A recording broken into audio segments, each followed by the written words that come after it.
जिला उखाड़ देला केला ऐसन मरद कहीं नहीं मिला। आरा जिला उखाड़ देला केला ऐसन मरद हमको कहीं न मिला। छापा रहा जिला तूफान हो बुझला बाबू। सब जिला से रंगदार रे छमिया जिला सीवान हा।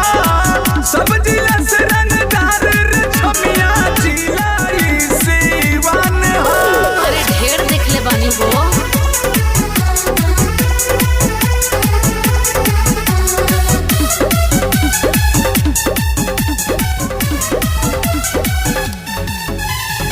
सुनो ये बाबू हट न पीछा मानी लो हमरा बात के। सुनो ये गोरी ले बेदमाजा आज वाली रात के। ना भगवा आज वाली रात के। सुनो ये बाबू हट न पीछा मानी लो हमरा बात के।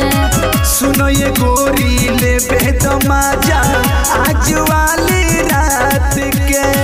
सुनो ये राजा थोरो न पाजा।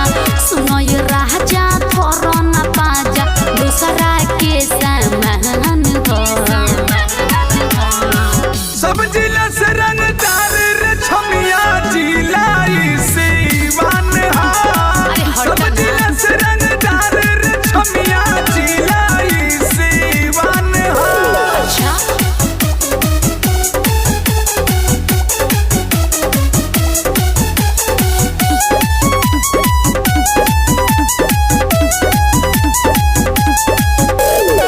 बलिया गईनी बकसर गईनी गईनी गोरखपुर टाटा में। लगो त पहिला बार तुई हवा आइल बारू साटा में। अरे ये जिला बाबू नहीं बलिया गईनी बकसर गईनी गईनी गोरखपुर टाटा में। लगो त पहिला बार तुई हवा आइल बारू साटा में। राजू राम बाबू सोनी संजीत राजू राम बाबू सोनी संजीत भइल बड़ी परेशान हो। अरे तू हटना। सब जिला से रंगदार रे छमिया जिला सीवान हा। सब जिला से रंगदार रे छमिया जिला सीवान हा।